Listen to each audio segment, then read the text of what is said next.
राज्यसभा में छिड़ा CAPF bill पर सियासी घमासान। फडणवीस, योगी और अमित शाह पर संजय राउत ने साधा निशाना। जी हाँ, नमस्ते नमस्कार, मैं हूं विदे सिंह और आप देख रहे हैं 4PM महाराष्ट्र। राज्यसभा में आज सुरक्षा, सत्ता और संस्थागत संतुलन को लेकर तीखी बहस देखने को मिली, जब शिवसेना सांसद संजय राउत ने CAPF बिल को लेकर केंद्र सरकार और गृह मंत्री अमित शाह पर जोरदार हमला बोला। संसद के उच्च सदन में दिए गए अपने भाषण में राउत ने सिर्फ सवाल ही नहीं उठाए, बल्कि ऐसी तुलना भी की जिसने राजनीतिक माहौल को अचानक गर्मा दिया है। तो आखिर CAPF बिल क्या है, सरकार इसे क्यों जरूरी बता रही है और विपक्ष इसे सत्ता केंद्रीकरण से क्यों जोड़ रहा है, आइए पूरे विस्तार से समझते हैं। सबसे पहले समझते हैं कि CAPF यानी सेंट्रल आर्म्ड पुलिस फोर्स क्या होती है। दरअसल CAPF देश की वो अर्धसैनिक ताकतें हैं जो कि भारत की आंतरिक और सीमाई सुरक्षा को रीढ़ मानी जाती है।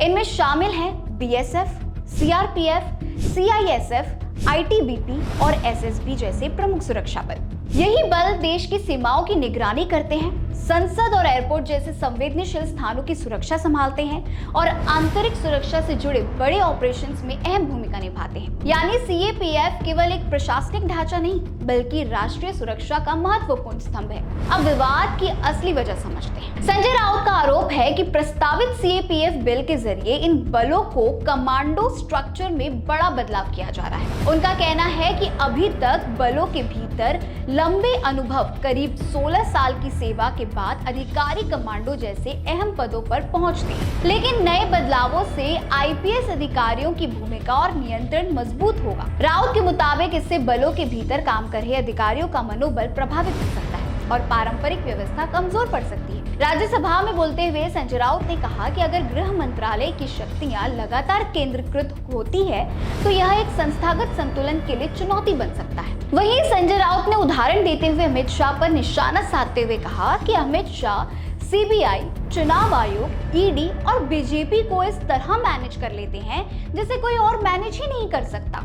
आगे वो कहते हैं कि गृह मंत्रालय से पार्टी तोड़ने तक की ताकत है अमित शाह में। वहीं अब अगर PMO से कॉल आए कि गृह मंत्रालय योगी और फडणवीस को दे दी जाए संभालने के लिए, तो सब खराब हो सकता है। वैसे ही यह हाल बिल का भी है। सारे बड़े अधिकारी की कमान IPS के पास क्यों?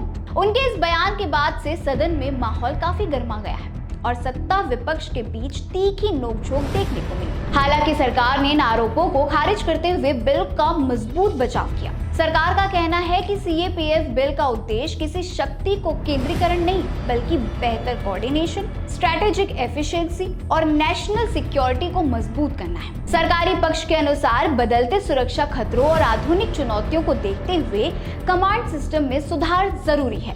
वहीं विपक्ष का तर्क है कि यह बदलाव अर्धसैनिक बलों की पारंपरिक संरचना को प्रभावित कर सकता है और निर्णय लेने की शक्ति समिति हाथों में केंद्रित हो सकती है। यही वजह है कि यह बिल अब सिर्फ सुरक्षा सुधार का मुद्दा नहीं रहा, बल्कि राजनीतिक और संस्थागत बहस का केंद्र बन गया है। अब सबसे बड़ा सवाल, क्या CAPF बिल सुरक्षा व्यवस्था को आधुनिक और मजबूत बनाएगा या फिर यह प्रशासनिक नियंत्रण को लेकर नई राजनीतिक बहस को जन्म देगा? और क्या इस बदलाव से सुरक्षा बलों के अंदर संतुलन प्रभावित होगा? फिलहाल इस बिल पर पूरे देश की नजरें टिकी हुई हैं, क्योंकि मामला केवल एक कानून का नहीं, बल्कि राष्ट्रीय सुरक्षा, संस्थागत संतुलन और शासन की कार्यप्रणाली से जुड़ा हुआ माना जा रहा है। आने वाले दिनों में संसद के भीतर और बाहर इस मुद्दे के और गरमाने की संभावना है। देखना तो दिलचस्प होगा कि सरकार इस पर अपनी क्या सफाई देती है। अपनी राय हमें कमेंट सेक्शन में लिखकर जरूर बताएं। ऐसे ही महाराष्ट्र और मुंबई से तमाम खबरों के लिए देखते रहिए 4PM महाराष्ट्र को।